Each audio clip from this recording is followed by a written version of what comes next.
Hello, everyone. Welcome back to a new episode of the Spiritual Inspired Show. I am your host, Claudiu Murgan.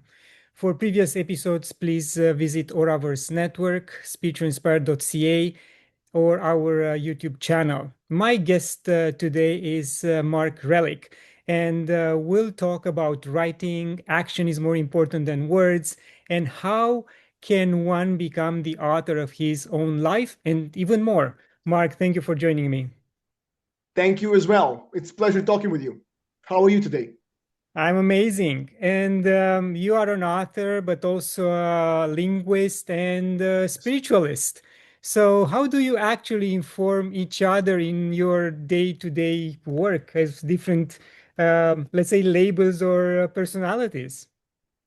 That's a beautiful question. Thank you for that. So this has been my practice for over 10 plus years.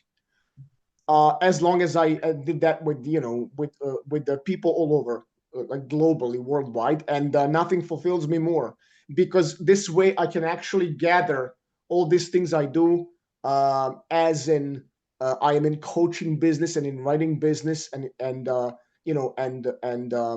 I find it very very fascinating what these elements can do in people's lives because nothing fulfills me more than to see the breakthrough in a person's life in whatever way that can take and lead to. And because I think now more than ever we need that energy growth, we need that spiritual growth, we need that spiritual guidance, um because um I think actually now more than ever there are some great revelations in this part, and I think if we become intelligent and if we become aware, just allowing it to be our life, I think we can be set to find the great revelations, first and foremost on a personal level. Um, so yeah, I've I I'm a very curious person in this way, and so like I said before, nothing fulfills me more than to see this energy growth, spiritual growth on a personal level with the with people in need. Because giving is the greatest gift you can ever have, other than taking.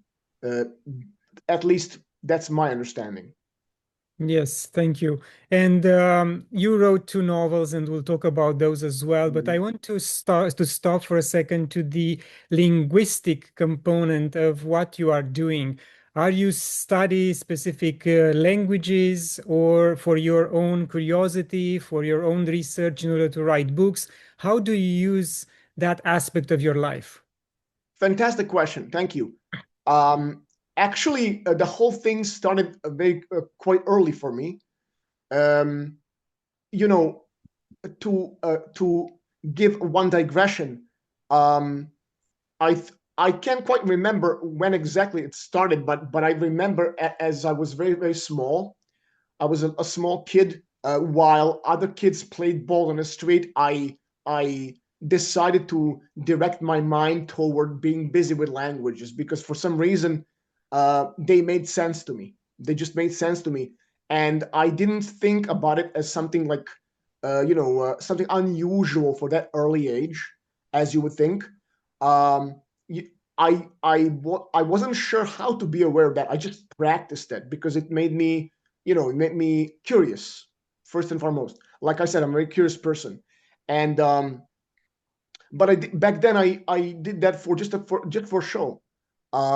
I didn't think of any I didn't think anything big of it. I just did it because I chose that to be a part of my free time as I as I saw nothing else would fit the same interest.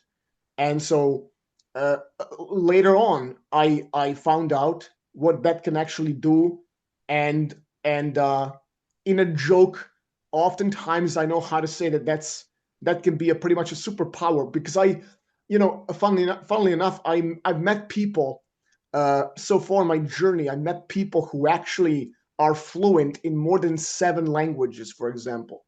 Now that's exquisite. That's just unbelievable. I didn't hear them talk, but I just heard just a few bits. But when I heard a reference and the mastery of somebody being able, the capacity of being able to talk fluently 7 languages. When we talk about somebody who is a linguist and who dedicates their time and life to that, um, it takes time. It takes quite a time to learn like 3 or 4 languages, not 7 languages. But anyway, that's yeah. And then I discovered what they can do. I got hooked. I got hooked on the potential, and I kept running with it. But again, I I I try to focus on that potential more than any expectations, um, because often I wonder whether the outcome would be the same journey, whether what if I would expect that ultimate sort of, if you will, success or whatever. Um, so I decided to focus on that creative part and not to think about it too much, just to do it. So when you direct that focus on in that direction, amazing things can happen.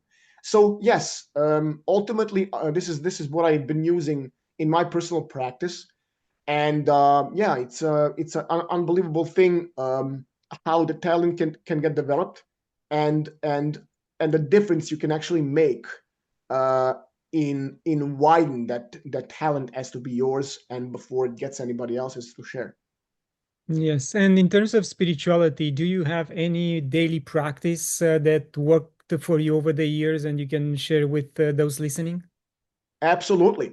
Uh, so this is a amazing point you just made, because yes, of course, there are many things I do to maintain that practice, because um, I believe in standards that a person uh, makes, not me necessarily, but there's a system to it, and daily habits, daily rituals build up into a standard that ultimately leads to a better quality of life. No matter how funny maybe that sounds. So yeah, absolutely. Standards built based on action. Action is built based on thoughts and emotions, because all of that is actually connected, and you get rewarded spiritually first and foremost. Because to me, that energetic and spiritual growth is amazing once you taste it. I mean, you want to share to everybody what you discover. So yeah, these standards are made.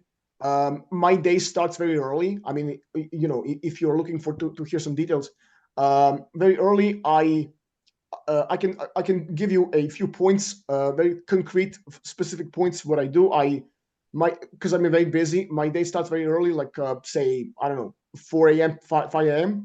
First off, I had a cold plunge, very cold plunge to wake all my senses and to wire my brain, to train my brain to hit the rest of the day. So I've been doing this for a long time. So for me, it's just natural, second nature. Yeah, cold. To be honest, cold plunge, and then bunch of water, a lot of water before I do anything else, and then I had pretty honestly, I had a shot of espresso, and then while I'm still hydrating, and then after that, I have a feeling that I can accomplish pretty much anything. I work on my vision. I work on all aspects of progress I make that day, and then I work on the vision, how to make somebody else's life amazing, because after all, that's what I do. How to help others, how to tackle those challenges, how to overcome those obstacles, and basically, because my work is about other people's goals, whatever they may be. So I that's sort of everyday ritual for me. But also, I like to be surprised. And when I say surprised, that means, sometimes I shake things up, and sometimes things and rituals are not the same. I change them a little bit just to feel that fresh approach. Um, After all, my personal example is example for others to follow and to actually see what works. Thank you. And do you recommend your women clients to take the cold plunge as well? I know some of them will shudder just at the thought. Absolutely, I recommend cold plunge to everybody, and I was skeptical to begin with. But then, of course, intelligence comes before everything else. So I did a bunch of research about this, um, and and and so I decided to believe the science, because there's a science behind that actually. Um, Science proved that the biological and chemical reaction in the body, what actually happens when you do this cold plunges daily. I'm talking daily. Um, so so you know so yes, absolutely, I would recommend. Um, and and Also, I would recommend for everybody, not only women but everybody. If you are to do it, uh, try to train your mind not to think about it too much. The more you think, the less you will do. Just do it. Just do it. Just go in. 30 seconds, 1 minute. Start from your legs towards your torso. You don't have to. You don't have to make a big deal of it. Just do what feels good. And remember one thing: um, it doesn't matter what feels good. It matters what brings results. That's what matters. So if you feel uncomfortable, keep in mind of the outcome. Keep in mind what you do for your body. So if you want your body ultimately to be wired and strong and healthy, uh, you may want to neglect these pleasantries. Like, just do it for a minute or two. You're set to go. Yes, I agree with you. And sometimes people find an excuse that it's winter, I don't need a cold shower, but only your brain knows it's winter. Your body Exactly. doesn't know if it's summer or winter or any other Right. season. That's why, as you said, don't think about it. Just turn the Exactly. faucet on and go in. Well, I'll tell you what. Sorry to interrupt you. I used to be like that. In fact, so I was just I was finding the suitable, appropriate time, because I allowed myself to negotiate with this over here. And then one day, because I mean, you know, it it it needed just one time to be not done, to get into the habit of not doing that. And I hated that feeling, because I don't like to skip it, and I don't like my mind to win over me. No, no, no. We go other way around. I win over my mind. So if I say now, now, if we do it, do it. That's also a habit, and that's a mind frame you want to develop. But once you develop, the whole world is yours. Yes, and for those who are just listening to this discussion, Mark pointed to his brain. He doesn't want to negotiate with his brain. He just do it, and I agree with you. It is Exactly. exactly what I do. Even before I turn on that faucet, my mind will say, "No, no, no, no, don't do it." But then I just don't listen to it. So yes, Right, thank you. right, right. Mark, Sure. you also have some hospitality background before moving into teaching Yeah. and coaching. How did Mm. hospitality teach you about people that ended up shaping your coaching philosophy? That's a fantastic question. I am glad you asked that. Actually, what's funny? Hospitality industry is now what I like to call my previous life, my past life. The story's very long, so I'm gonna cut it short. Um, this happened right after college, because, as a matter of fact, I had two ways about this. because I decided to go into hospitality industry um, instead of going in agriculture because I was meant to go to agriculture as well. And so I was very passionate about it because obviously I'm very passionate about all the things I do. And so I'm passionate about food, quite honestly. And then as a little kid, my family opened a restaurant, which was cafe initially, and then it became a restaurant. And then I was thinking like because at that time I enjoyed being in a family business, but I just wanted something mine. I wanted something wider, something something more. There I say, and then I felt like I could achieve that if I finished the college and stuff like that. So I just one day I decided to do that. So while I was attending college, I was working in my family's restaurant, which was very very popular and famous back then. I'm talking about like more than 20 years ago. Um,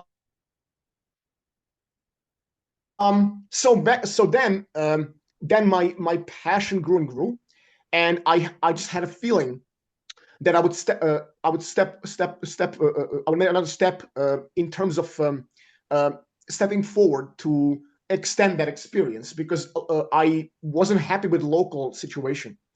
So then I started traveling. I started traveling and living all over. I travel all across the globe with that job, working in a different hotels and chains. But the funny thing happened that after a couple of years doing that, that situation couldn't take me to any place I wanted to be. So that means my interests started dropping, and I was on a crossroads. I was a little bit concerned because I had a feeling that I needed to do some radical cut, which means some radical change, a radical decision, which was back then kind of tricky because the hospitality industry was the only industry I knew. I didn't know anything else because I educated myself and I put everything in the hospitality industry. Um, so, but I guess uh, one day I decided uh, one day I decided that my story is bigger, that I was born to do greater things. And I was sick of procrastinating. I was sick of like standing in one place, not moving anywhere. Um, and, uh, and then I guess the rest is history. I changed I totally changed my life and my work. Um, by redirecting my education towards what I'm doing now. To not to bore you with details. So and then I found because this was risky because I wasn't sure in anything.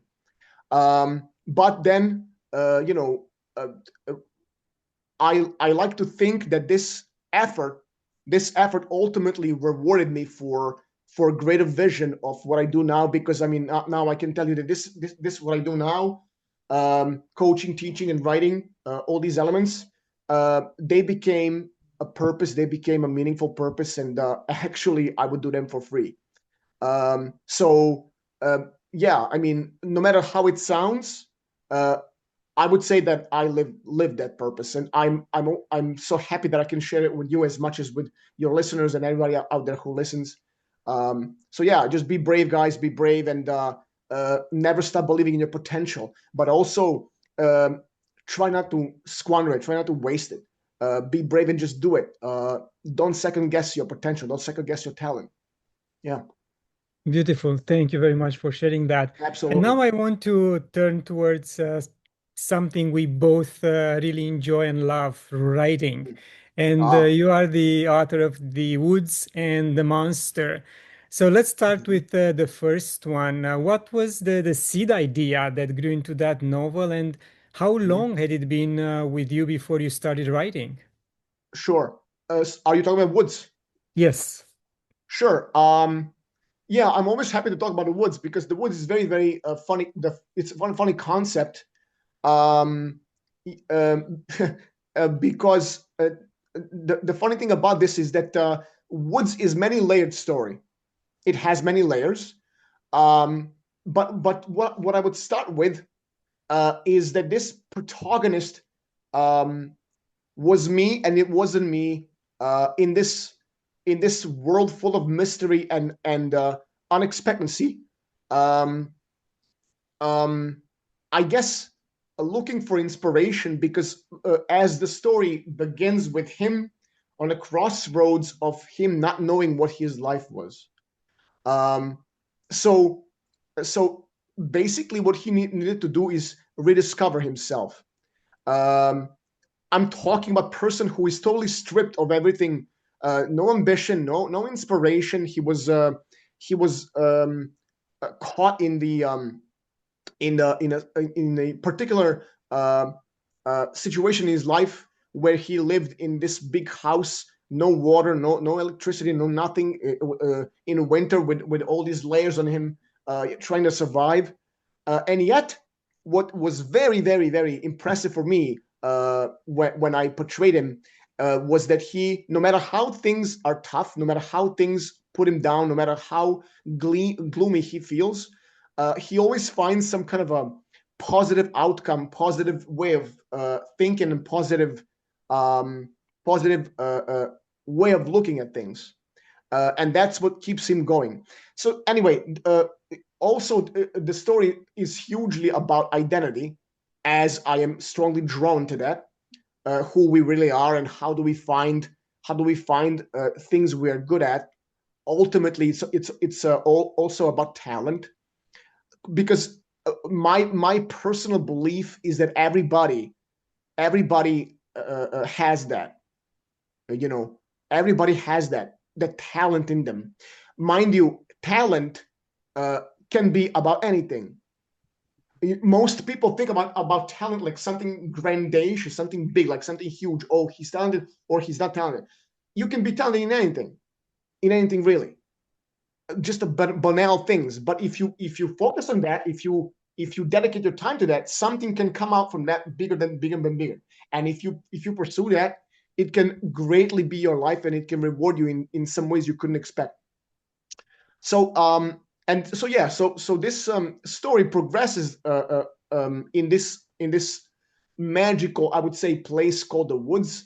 But the woods is not a classical typical place you would imagine. This story takes you there, and right from the start, from the get-go, you get tested, you get challenged with something that may seem as a fiction, may seem as a reality. As you make steps, you're not quite sure what's happening, what.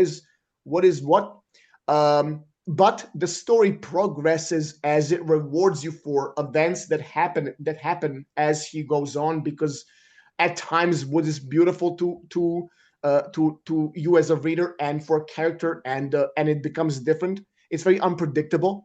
I guess protagonist goes there uh, um, to find answers, for that peculiar period in his life, something that can tell him um, what is in the cards for him, and how can he actually find a way out of the cornered situation as he's in. Um, and so, not to divulge too much for the potential readers out there, not to diminish their impression. um uh, the big thing about this is that then you find some tricky um how would I put it, um points of view, because you come across some questions about the core of identity, like I mentioned before, and some provocative questions about uh, identity. Um, as I saw that fit back then, because the Woods was published, I think, like 2 years ago, 3 years ago, and it's a great pleasure for me to talk even now about it. Um, so ultimately, I wouldn't go into a stretch of presuming other people impression. um, I want to leave this open to them, because I mean I don't want to mess with with somebody's impression of what they experienced, that because I've heard a lot of different impressions about the Woods, which is amazing to me. Like, 5 people, 10 people, everybody has a different impression, and I love that. I just love that. Actually, that's the point of the Woods.